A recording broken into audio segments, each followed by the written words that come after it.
Life used to feel simpler back when I was juggling writing gigs and Liz was just starting her career. We were newlyweds, full of hope, working to build a stable future. Our days were hectic, but we still dreamed of the family we'd raise. I was finding my footing as a freelancer, and Liz hadn't yet climbed the corporate ladder, but we were content in each other's company. Then the kids came, Derek and Lila, and our priorities shifted. I took on more at home while Liz's career soared. What I thought was a temporary setup turned permanent, and while I managed the house, Liz thrived at work. Over time, I began to resent it. I had hoped it was just a phase, but years later, we were still stuck in the same routine. Sitting by the window, I realized I was about to do something out of character. Liz, now 33, ran an office with confidence, managing a housewares company. Though she preferred Elizabeth, I always called her Liz. Her career success didn't bother me, especially since the company owner was a family friend. I earned my living writing articles and essays, not much, but it was steady. Though Liz's salary had long since outpaced mine. When we had the kids, Derek, now 11, and Lila, 13, Liz worked right up until the end of her pregnancies and went back to work quickly. We had a part-time nanny until the kids started school, but I eventually took over most of the cooking and housework. It didn't bother me at first. I was home, and things needed to be done. But over time, it became expected, and Liz never offered to share the load. A few years ago, I even suggested hiring help, but nothing changed. We just fell into this routine, and I went along with it. Now, I'm starting to wonder if it's time for a change. I loved my kids and had their respect, though they always seemed uncomfortable when I showed them affection. We weren't a touchy-feely family. Liz made sure of that. I blamed her for the lack of warmth, and our physical relationship was limited to one predictable night a week. It hit me 2 years ago what a dull life I was living. Something had to change. Those were my thoughts from the past, but tonight, as I waited for Liz to come home, I realized nothing had changed. I prepared dinner, and Liz soon arrived, telling me her mom was coming over. "Arthur, my mom's coming for dinner. Dad's at the lodge," she said. I set another plate, already sensing a fight brewing. "I know you don't like my mom, but could you be civil?" she asked. I nodded.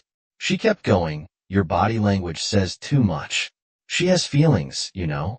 I nodded again, while the kids stayed quiet. Liz began complaining about work, dealing with customers when her boss wasn't around. "Kids, see what I have to put up with. If Calder sells me the business, things will change," she rambled. As Liz kept talking, I decided not to wait for her mom. "I'm eating now. The roast will get cold." I started serving the food, just as her mom, Iris, walked in, visibly annoyed. I met her eyes and did something I'd never done before. I dropped my gaze to her cleavage and wiggled my eyebrows. She looked shocked. I smiled and then patted her on the back when she started coughing, my hand lingering on her neck. She shuddered. "Arthur, stop that. What's gotten into you?" she snapped. "Nothing," I replied. "Liz told me to be more friendly." "I don't like it." "You must be crazy," she said. I laughed. Everyone's a little crazy sometimes. I let it go. Neither Liz nor the kids saw anything unusual, just me trying to help. Liz got up to get her mom some water, and when she turned away, I glanced again at Iris's chest. Iris crossed her arms, and when I smiled, she quickly left the house. Liz called after her, but Iris kept shaking her head and walked out.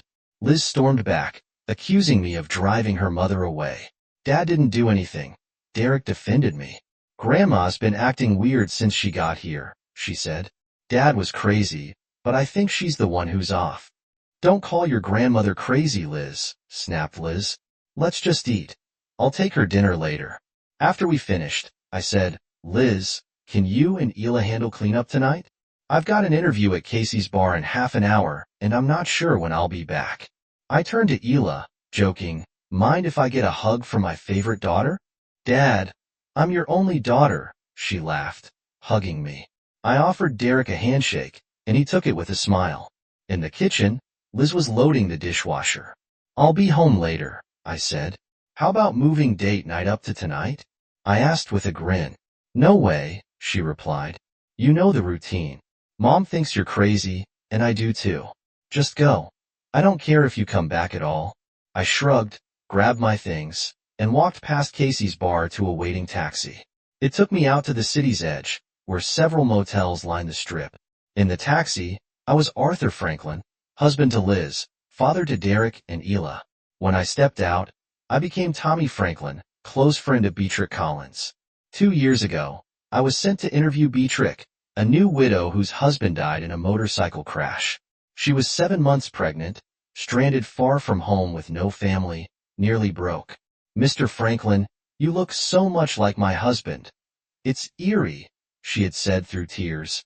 I stayed with her for 3 hours, listening to her story. She was 7 years younger than me and completely lost. Before leaving, I told her not to give up hope. "I'll write your story and find a charity to help you." I wrote the articles and donations poured in. Beatrix found a home with an elderly woman named Vera, who had recently lost her own daughter.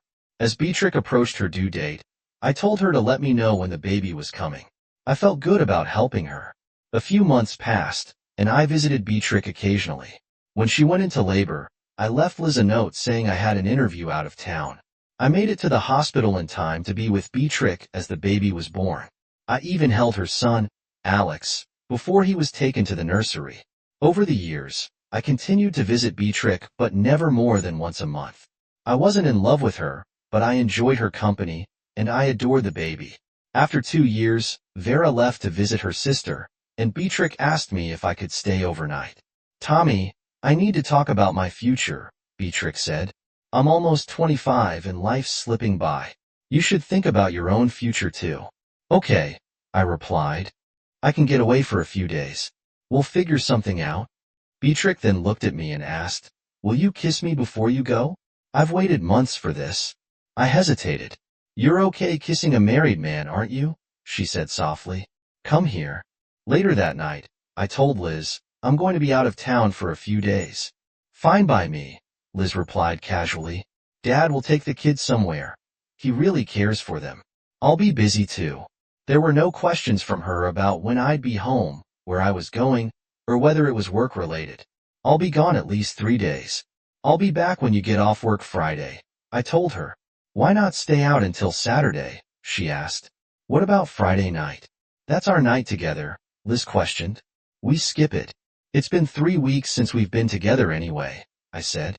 "Oh, Arthur, stop it. We have 2 kids, and I don't want to risk getting pregnant," she responded sharply. "I don't care if we ever have sex again." She snapped. "Damn it, Liz," I said, feeling the frustration rise. "I'm 32. I'm not going the rest of my life without closeness." "Then find it somewhere else. You'll get it from me when I feel like it, and that's it," she snapped. I stared at her, shocked. She'd even suggest changing our usual night. Was that guilt on her face? I didn't like having this conversation in front of the kids. "Fine, Saturday night it is," I finally said. "I'll be home in the afternoon, and maybe take you to dinner. The kids can come too." "No, Dad's taking the kids. You can take me out, and we'll discuss things later," she said, already dismissing the conversation. I left to meet Beatrice Tuesday afternoon, arriving later than planned. She greeted me warmly, looking completely different from Liz, more cheerful and full of life. As we sat down for dinner, I asked her, "Does Vera know I'm staying?" "Yes, she does," Beatrix smiled, though I could sense her guilt. "She told me to give you whatever you want." The evening went as expected. Beatrix was more passionate than I had imagined, making me forget about Liz. But in the morning, I felt a wave of guilt. At breakfast, Beatrix asked, "Are you sorry?" "In some ways, yes," I admitted. "I've never cheated on Liz before, and it's bothering me more than I thought. But I felt real love with you, Tommy." "I'm sorry for causing your guilt," she said softly. "Can we just go back to being friends?" "I don't think so," I replied. "But I need some time to figure things out." "You say the sweetest things," she said with a faint smile. "I'm not sorry we did this. I'll let you decide what happens next." From then on, she let me spend time with the baby, and we talked about our lives. Beatrix shared more about her late husband, a carpenter she had followed from job to job. She still had his old van, though it was rarely driven. We took a walk to the store, and I told her more about my life with Liz. Beatrix wasn't shy in her response. "If we end up in a relationship, You'll have to step up as a partner, no demands, but no holding back either. I'm working on it. I'm here, aren't I? I said with a smile. She paused before continuing, you know, you'll need to settle things with Liz. I'm sure you're thinking about divorce. I've thought about it, I admitted.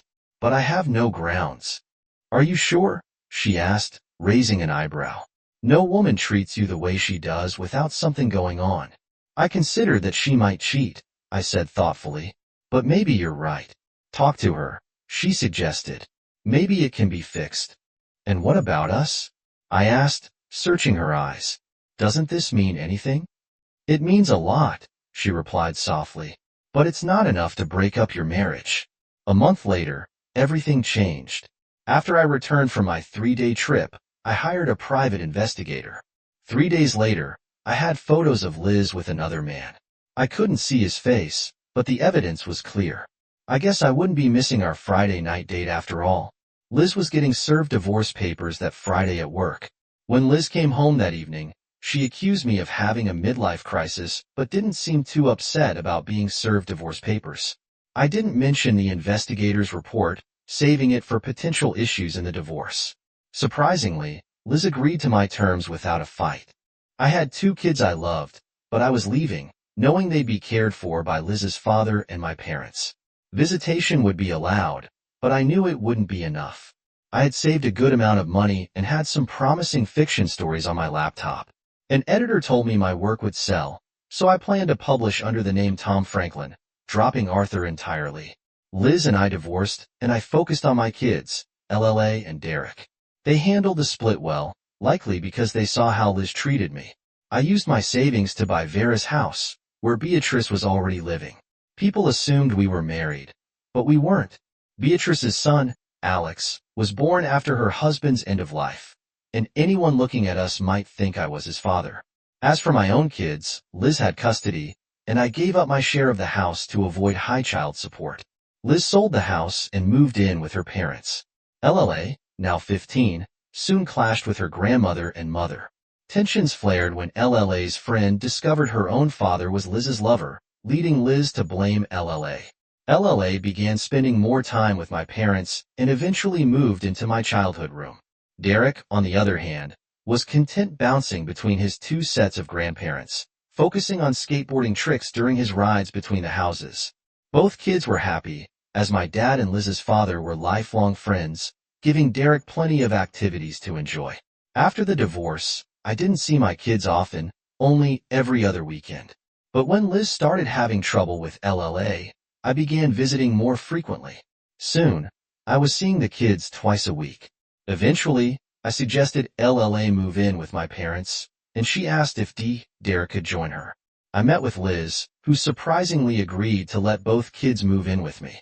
She even offered to pay support, not realizing my financial situation had improved thanks to my writing and Beatrice's growing online business. She was selling Chinese artifacts through an importer, and her business was doing well. Our new living arrangement worked. I wrote in one room. Beatrice handled her sales in another, and we took care of Alex together. We weren't a traditional couple but friends with benefits. We didn't share a bed unless we felt like it, then went back to our own spaces, satisfied with the arrangement, for now. I hadn't told my family about living with a woman, but that had to change when I decided LLA and Derek would live with me. The Wednesday before school ended, I visited my parents and told them, as well as the kids, about my new house. Walter arrived while I was explaining, so he found out too. This Sunday, I'm having a cookout, so you can see where Lila and Derek will live, I said. Walter, should I invite Iris and H? She wouldn't care. No need to mention it.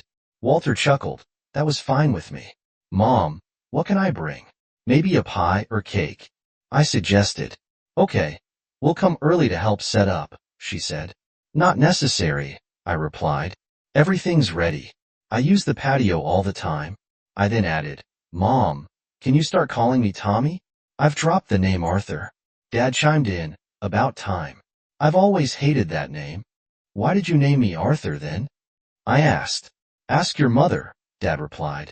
Mom sighed, explaining they had a great Uncle Arthur who would help them out when they were struggling and made them promise to name their next son after him. He's dead now, So the name can be too, she said. We also talked about my brother Oscar, who was in the military. Mom mentioned that Liz had been corresponding with him, which surprised me. It turned out he had been visiting town frequently, staying with Iris and Walter, and even spending time with Liz. LLA quietly confirmed it, saying, I knew he was here recently. I think it's awful what Mom and Uncle Oscar are doing to you, but I wasn't supposed to say anything. I left feeling conflicted when I got home. Beatrix could tell something was off. I told her, it's nothing, really. I just found out Liz was cheating on me with my brother for longer than I thought. I've invited my family over for a cookout on Sunday, and Derek and Lila will be staying here for good later. I remembered the photos from the private investigator, looking at them closely.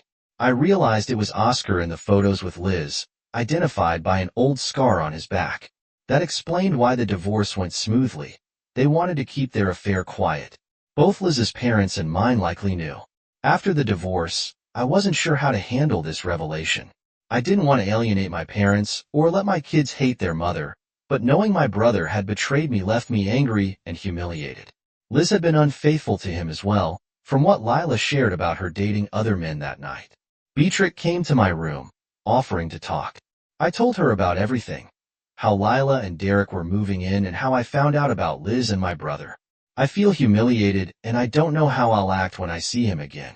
Beatrix reassured me, don't do anything drastic. It would hurt your family. Focus on moving forward.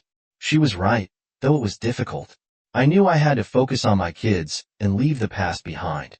Beatrix then cuddled closer, lightening the mood. You know what happens when you suggest cuddling, don't you? I asked with a smile. I do. That was the plan, she replied playfully. Beatrix had a calming effect on me, especially when my mind was racing. Her warmth helped me forget my troubles that night. The next morning, I was excited about my family meeting her. After Alex was born, she worked hard to get her figure back, and now she looked great, with styled hair and a graceful way about her. As I sat with my coffee, Beatrix caught me staring. Tommy, you're looking right through me. What's on your mind? She asked, amused. Just thinking about you, I said with a grin. If I asked you something important, would you answer honestly? Of course, she said, intrigued. We've been living together for 2 years, and I love Alex like I love Derek and Lila. They'll be moving in soon, and I think you'll get along with them. So, I was wondering, should we get married? Beatrix laughed. That's a pretty lukewarm proposal. Can't you do better? I pulled out a ring. Beatrix, will you marry me? Her eyes softened. Tommy, you've made me so happy. When were you thinking? Soon, with the kids moving in, it's best to be married before Liz changes her mind.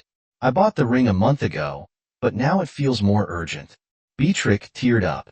I would have married you any time. I've loved you since before Alex was born. Great, let's get the license next week. I'll ask Derek to be my best man. Beatrix smiled. And if Lila likes me, I'll ask her to be my maid of honor. It'll make them feel welcome. That Sunday, I prepared the patio for the family cookout. I was nervous since I hadn't told them about Beatrix and Alex. Around noon, Mom arrived and immediately asked, Who's the child? That's Alex Collins. He and his mom live here with me, I said. You'll meet Beatrix inside.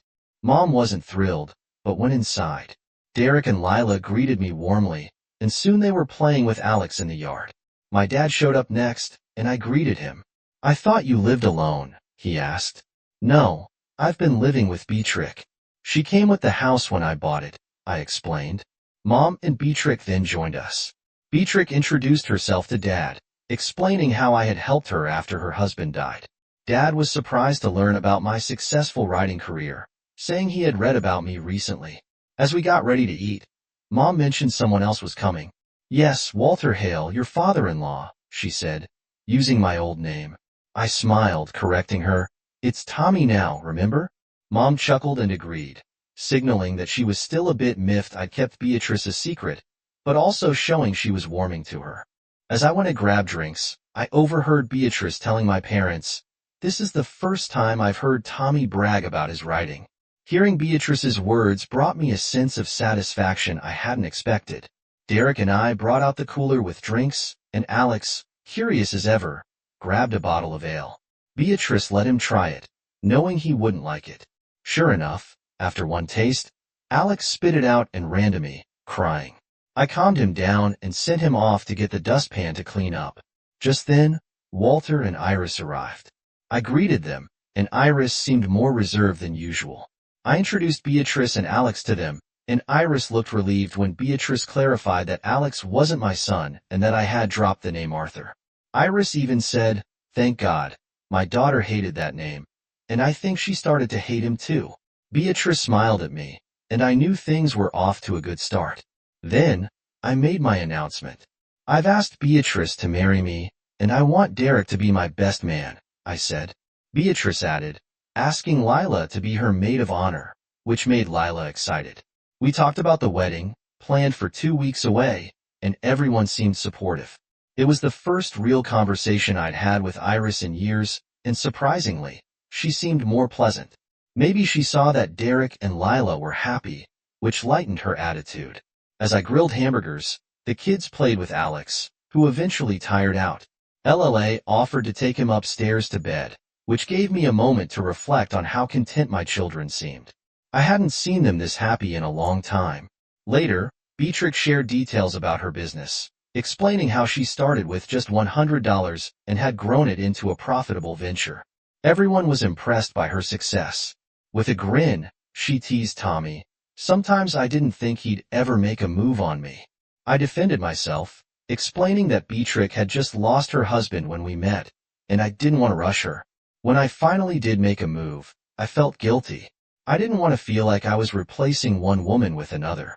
Beatrix smiled warmly and added, "Tommy may be slow, but he's thorough." I knew he would always be there for me, and I knew he was considering how Derek and Lila would feel. As I glanced at her, I saw tears forming in her eyes.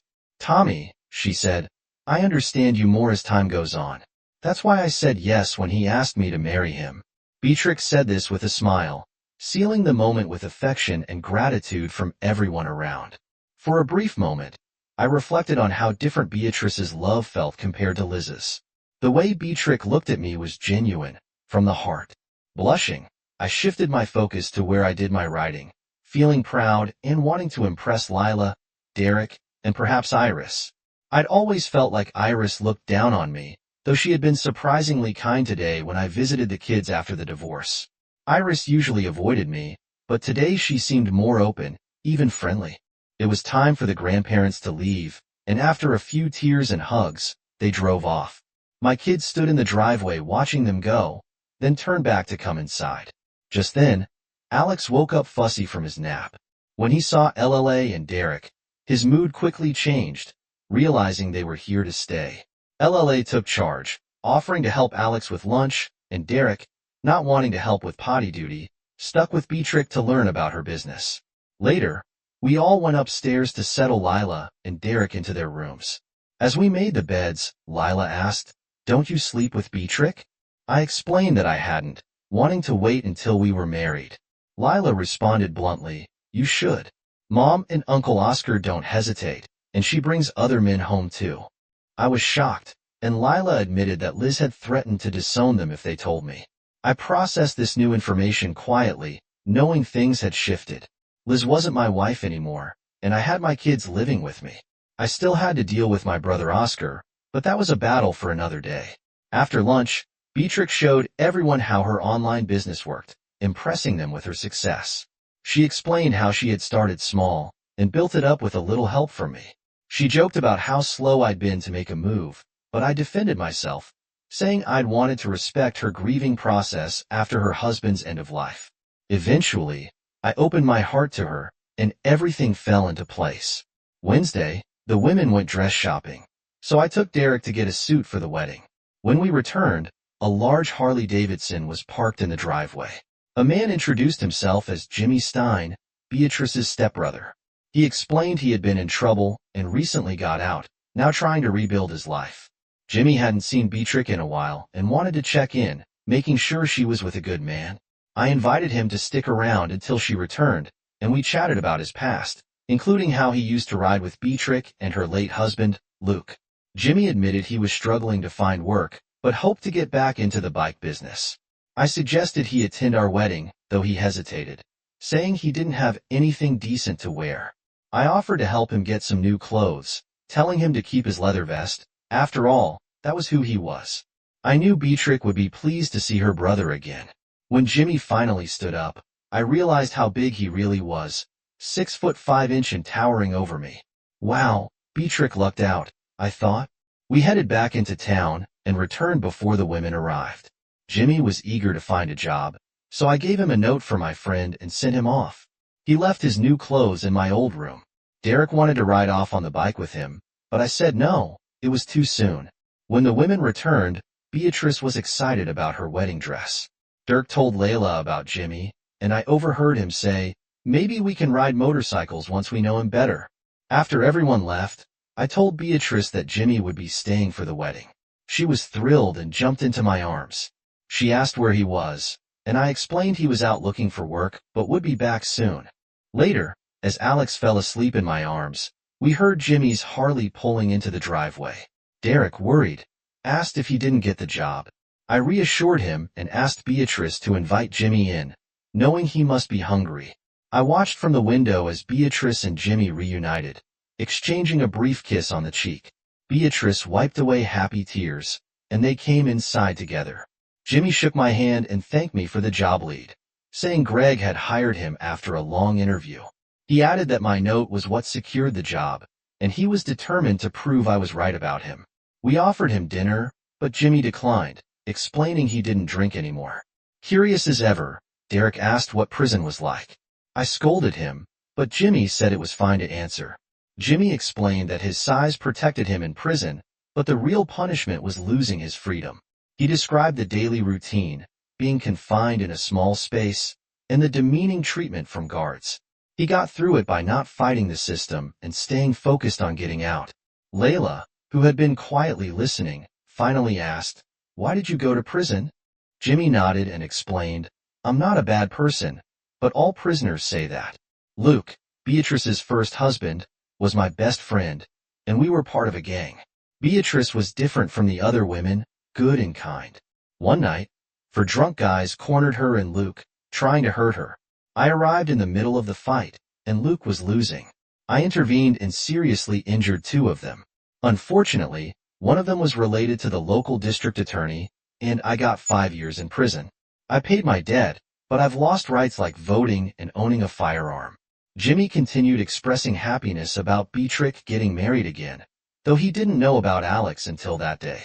He was glad to meet me and my family and was determined to be part of their lives. After a pause, he added with a chuckle, "I guess I talk a lot.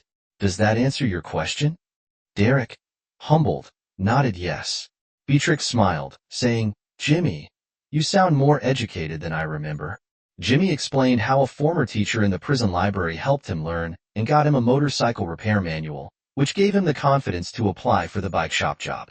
He reflected on the challenges of reintegrating into society, admitting that many former inmates face closed doors, which can lead them back into crime. I encouraged him, "With your attitude, I doubt that'll happen to you." Jimmy smiled and said, "Thanks. People like you can help prevent that." He shifted the conversation to me, asking about my life, and I shared my story while Beatrix filled in details. Jimmy listened carefully, even when Lila mentioned the troubles that led to my divorce, though it made him a bit uncomfortable later. As we wandered outside, Jimmy noticed the old barn on the property and asked about it. I told him it was unused. After thinking for a moment, he asked, "Would you mind if I rented it?" Surprised, I asked, "The barn?" "Yeah, I could fix it up, live in the loft, and maybe turn the stable into a repair shop." "I don't want to hang around your house all the time," Jimmy explained. I looked at the barn and agreed, "Go ahead. I'll give you the money to get started, and maybe Derek will learn something useful." Jimmy grinned, "Deal." That night, after the kids were in bed, Beatrix and I lay talking. "You treat my brother just as well as you treat me," she said softly. "I'm so proud of you." "I'm proud of Jimmy too," I replied. "He's a good man, always has been," Beatrix whispered. "I owe him for saving me and Luke back then. You're helping me repay that debt," I said, holding her close. "I love you." She whispered back, "No more than I love you." A week from Saturday, I'd be married again. I was more excited about this marriage than my last, knowing it would bring true happiness. Later, I asked Jimmy if he wanted to work on Monday, but reminded him to take Beatrix for a ride in the evening when it was cool. Lila and Derek would get their turns on the bike too. On Wednesday, Lila even asked Jimmy to take her to surprise her grandparents. Liz called that evening. Furious about Lila riding a motorcycle, she demanded, "Who is that biker?"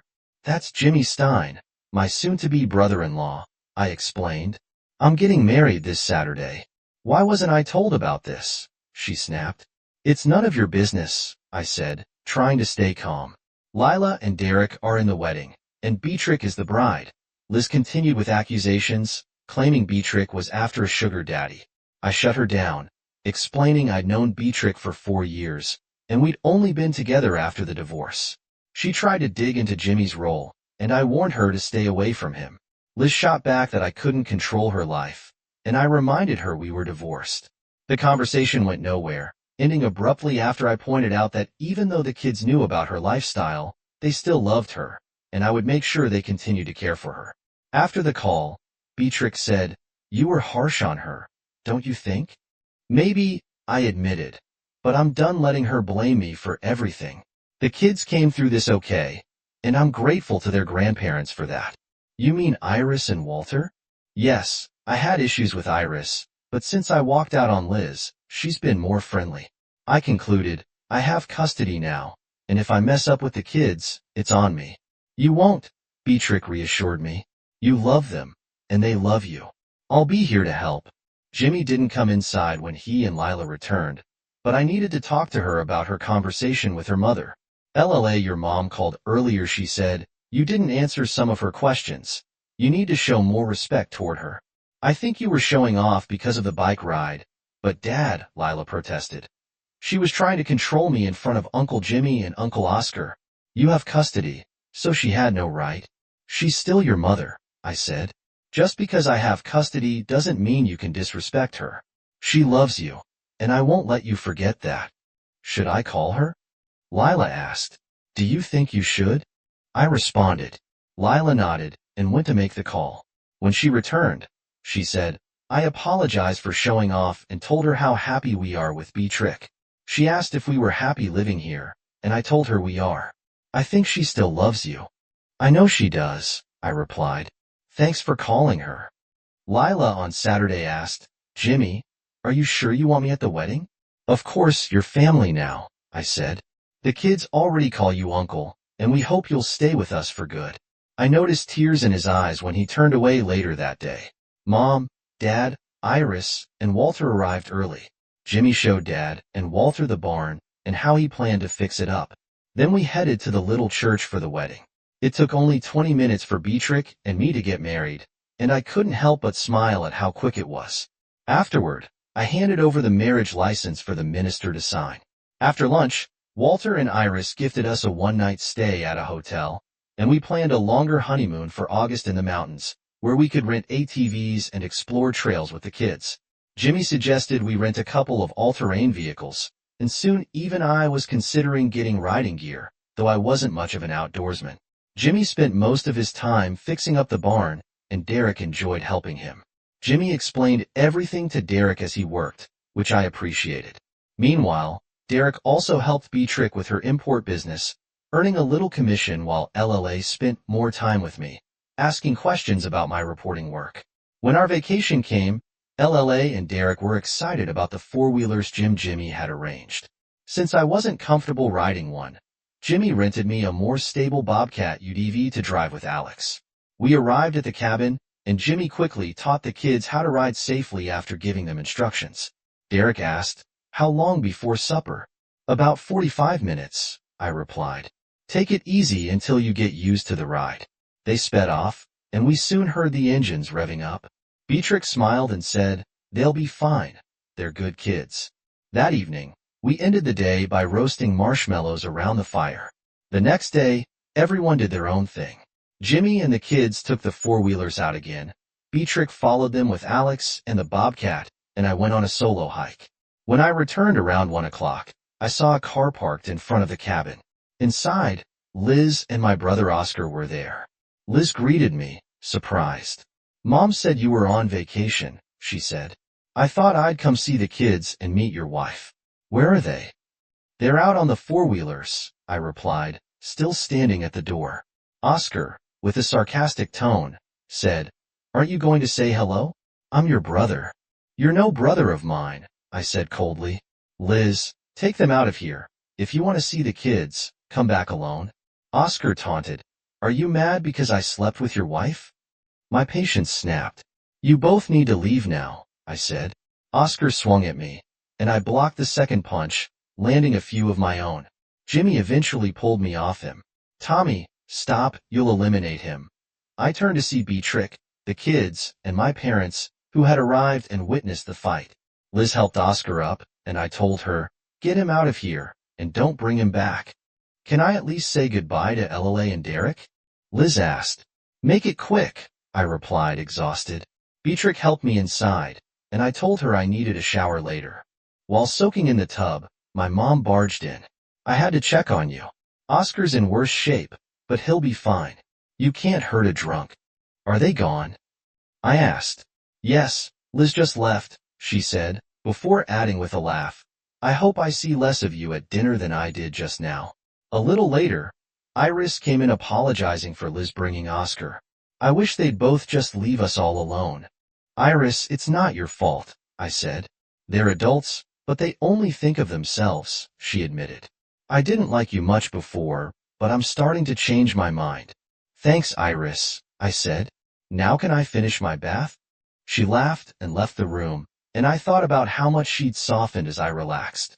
I realized how much grandparents often make up for the mistakes of their children by doting on their grandchildren. At dinner, it was quiet. My mom seemed the most upset by Oscar's behavior, but I felt good about standing up to him for the first time. I hoped it was the end of the drama, but a month later, Oscar returned. When he knocked on the door, he said, Tommy, I'm not looking for a fight. You beat me fair and square. I want to apologize and maybe be friends again. I cautiously let him in. What do you want, Oscar? He admitted. I've messed up. You've got a good life, family, kids. I've got nothing. Dad won't speak to me, and Mom cries every time she sees me. You brought this on yourself, I said. I know, he sighed. I offered him coffee, and as we sat down, I couldn't hold back anymore. Oscar, you humiliated me. Why? How did this start? He shifted uncomfortably. It started years ago when you were away on Ament. I was home on leave, and I flirted with Liz. She didn't stop me. In fact, she encouraged it. I thought if you couldn't keep her satisfied, she was fair game. My fists clenched under the table, but I stayed quiet. Oscar continued, every time I was home, I slept with Liz. At first, I felt guilty, but that faded. I'm sorry, Tommy, truly. I'm also sorry for Mom. She won't let me stay at home anymore, and it hurts. Are you going to marry Liz? I asked, feeling a strange sense of relief. God, no, he said quickly. She's been cheating on me with a bunch of other men. Iris has barred me from her house, and Liz kicked me out before I could leave. Honestly, I don't miss her. I know the feeling, I admitted, leaning back. It's mostly relief, Tommy. I don't want anything to do with you either, but I hope you can make it up to Mom someday. I'm trying, I said. I've got plans. You'll get your wish. I'm leaving soon.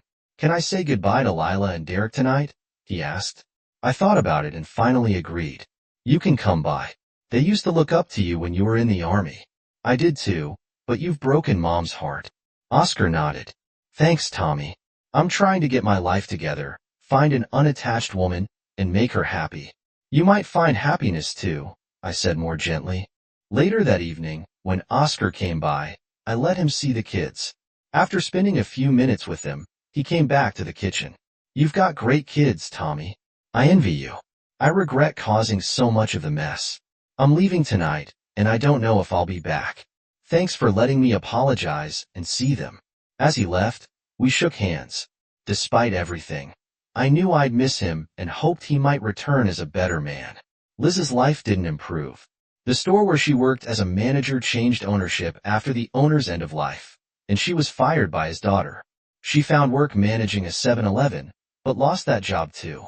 Eventually, She moved back in with Iris and Walter.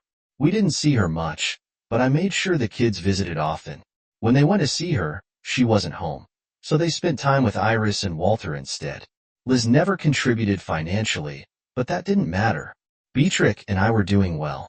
I was publishing 1 or 2 books a year, and Derek was earning his own money, helping Beatrix. LLA graduated near the top of her class and went on to study journalism at the State University. Beatrix and I were proud of both kids. Alex was a joy, always making everyone laugh. The same year LLA left for university, Beatrix gave birth to twin girls, Bethany and Selena. They quickly became Beth and S. Jimmy also found happiness. He met a wonderful woman, and they had a son. He moved out of the barn and bought a cottage near his work, and we couldn't have been happier for him.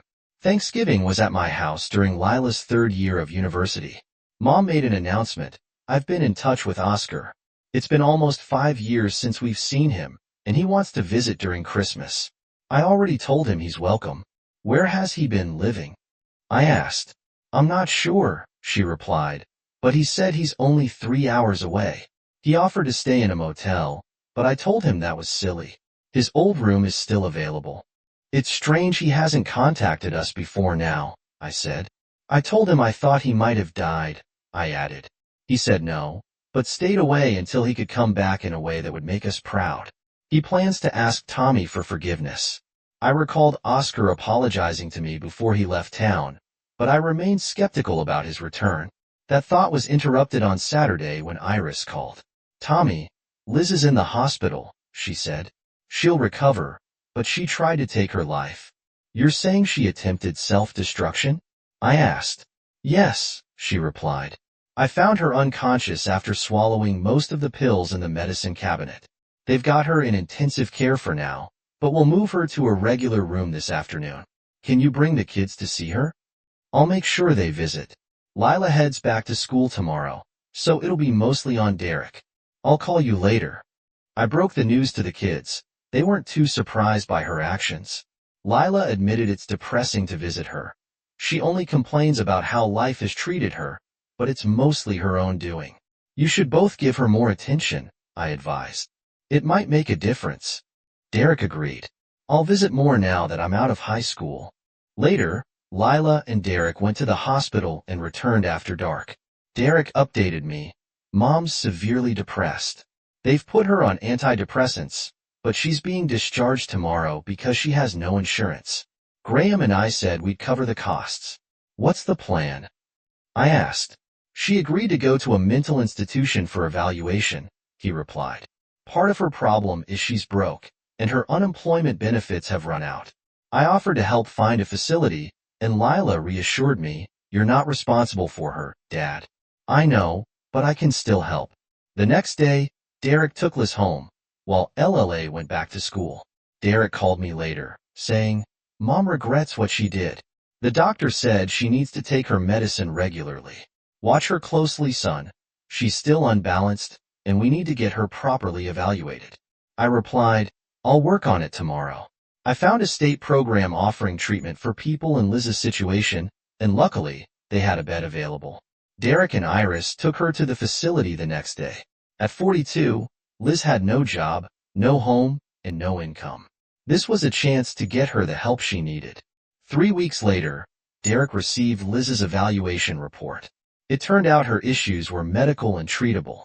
The doctor explained it was a hormonal imbalance, possibly dating back years, worsened by unemployment and early menopause. These factors had contributed to her depression and self-destruction attempt.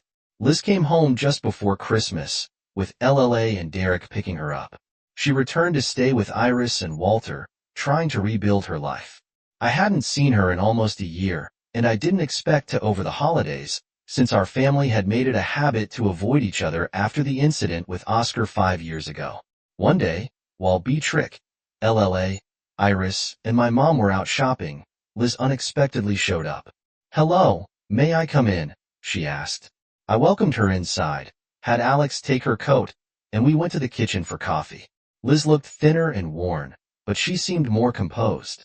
I brought out a coffee cake and asked her to cut it for the kids, introducing her as Lila and Derek's other mommy. After the kids ate, they returned to the TV, leaving us alone. It's been a while, Liz. How are you? I asked. I'm better, but I feel foolish for how I behaved. There was a time I didn't want to live, but that's behind me now. I wanted to thank you for helping me get into that facility. Derek told me it was all because of you. She sighed. You needed help, and Derek would have done it himself if he could. I just stepped in to support him. Liz sighed. I've thought a lot about my life. I know I made mistakes, and I don't have any excuses, but I'm trying to move forward and find a job. What kind of work are you looking for? I asked. Something in a store. I was a good manager for one called her, but I screwed up at that convenience store. The doctor said it might have happened anyway, because of my condition. She paused before continuing. I also want to apologize for how I treated you and everyone else over the years. Apology accepted, I said. No point dwelling on the past. Just follow the doctor's advice and move on. Liz smiled softly. Thank you, Derek said, something similar when he picked me up. It's good to hear it from both of you. As we talked, Derek returned to pick her up. Liz thanked me again for raising two wonderful kids. We shared coffee and cake, and as they were leaving, Alex commented, Derek's mommy is a nice lady. Isn't she, Daddy? Yes, she is, I replied quietly. For days before Christmas, the house was filled with excitement, especially from the younger kids. I wondered when Oscar would show up, and the next day, just before noon, he arrived with a woman, a young girl, and a baby, Tommy. I have a family now. Am I welcome? He asked. Of course, I replied, surprised to see his new family. Oscar explained that he'd been working at a private school, teaching and mentoring kids. He had met his wife, Betty, a war widow, there, and they had married 2 years ago. He wanted to come home because he thought our mom could finally be proud of him. That's exactly what I wanted for you, I told him. Oscar hesitated before asking, do you think I'll run into Liz? I'd like to apologize to her, but don't want to upset Betty. Liz was here yesterday. She's been dealing with some health issues but is staying with Iris and Walter. If you do see her, I'd suggest not bringing up the past unless she does, I said. Oscar agreed, and we joined everyone in the living room. Beatrix held their baby, and my girls were already sitting beside Betty. Oscar seemed at peace, and I could tell he had changed before leaving. Beatrix invited them to stay for lunch, and we all sat down together, preparing to share a meal as a newly extended family. The girl gave me a shy smile and followed us into the kitchen. I fried more French fries, and Oscar called Mom to let her know he'd be there after lunch. I guess I'm Mom's Christmas present this year, Oscar said. It's about time, right? I replied. Yeah, she'll be even happier when she finds out you have a family. Oscar looked sad for a moment. It's tough knowing it took 50 years to make her happy. I'll do my best to keep it that way from now on. As Oscar and his family were getting ready to leave, LLA walked in with Liz, making things a little awkward, but Beatrix handled it smoothly. LLA, you remember your Uncle Oscar, and of course, Liz, you do too. Oscar's here with his family. This is his wife, Betty, and their daughter, Ginger, along with their baby, Josh, Beatrix said, introducing everyone. Betty approached Liz. I've seen pictures of you with LLA and Derek. Oscar always said LLA would be as beautiful as you, and he was right. I hope we'll see you tomorrow at his parents' house. Liz hesitated. I'm not sure. I've been sick, but if I feel up to it, I'll come. Betty smiled. I hope so. Oscar says he's starting his second life at 40, thanks to Tommy nudging him in the right direction. After they left, I reflected on how I had told Oscar years ago not to come back until he made our mom proud. Maybe that was the nudge he needed after all. Beatrix laughed. I think he got the message after you knock him up. Liz chimed in. Yeah, I had to listen to him complain about how mean you were. I decided to give Mom a call. Oscar was here, and Liz showed up too. I think it'd be good if you invited Iris, Walter, and Liz for Christmas. Oscar won't cause any trouble. Mom was hesitant. Why all the extra people? Liz might stir up drama. She won't. I'll make sure of it. This could be the best Christmas ever. Are you going soft on Liz? Maybe she's been sick, and now that she's getting help, she could use a little kindness. Mom agreed to call and invite Liz later.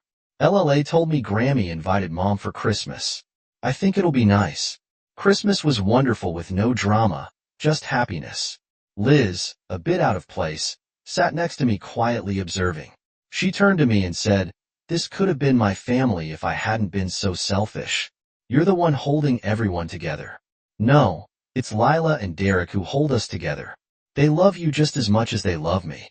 Derek will help you find something to feel good about again." "I hope so. I've made a mess of my life, but I'll do whatever work I can find. Don't worry. Derek will help you find something meaningful." Liz smiled and admitted she was grateful that Iris hadn't shut her out despite everything. A month later, Derek came to me, concerned about Liz's future. "Dad, Mom still hasn't found work. I need to help her before she falls back into depression. Do you have money to invest?" I asked. "Yeah, I've saved nearly $75,000 for my business. Why don't you buy a store and let her manage it, like she did with Sayers?" Derek thought it was a great idea. He found a convenience store that had been on the market for a while. After some research and appraisals, Derek was ready to make an offer, knowing this was the right move to help his mother rebuild her life. Derek got the appraisals, and we worked out a fair offer. He'd take over the mortgage, pay for the inventory at wholesale minus 10%, and ask the owner to hold half of the remaining balance, paid monthly at a lower interest rate than the mortgage. This left $117,000 for Derek to finance. "I'll cover that," I said, "but you have to agree to take evening classes in marketing at the community college, get an associate's degree, in case you want to pursue something else later." "How will I pay you back?" "I won't be able to work full-time after a year," I asked. "Sell your mother a share of the store, or pay me back after the mortgage is done," my father replied. "I don't need the money now. It's a gentleman's agreement. No paperwork, so Mom doesn't need to know." I asked, seeking reassurance. "Exactly," he confirmed, "and Beatrick will be fine with it. Just tell your mom you have an investor. Get her excited about the store." "I think she'll love it," I said, feeling more at ease. A few years later, I'm now almost 30 and working for a major publisher, called Me Dad. I have 2 weeks off in July. "Can you get the whole family together?" "I might have an announcement," she said. "Getting married?" I asked, curious. "Engaged, you'll love him. He's a lot like you." "Let's all stay in the bunkhouse together," she suggested. "I'm not a kid, Lila," I said, chuckling. "Just for one night, Dad. Everyone talks about how much they love you. You're the most important person in the family," she insisted. Warmly touched by her words, I agreed to organize the gathering. First, I called Derek, who now ran Franklin's grocery after deciding against college. "Dad, this is great. I'll announce my engagement too. It's a secret for now. Can you invite Mom?" "It would mean a lot to her," he said. I called Liz and invited her. "Can I bring a special friend?" she asked. "Of course," I replied. "Bring him and his kids. They'll fit right in." Her voice caught with emotion. "Thank you, Tommy. I'm so happy." I made more calls, inviting Oscar and his family, my parents, and Liz's parents. Everyone was excited, and I felt content, reflecting on my life. I realized how far I'd come from those early years of dissatisfaction. Now, everything felt right.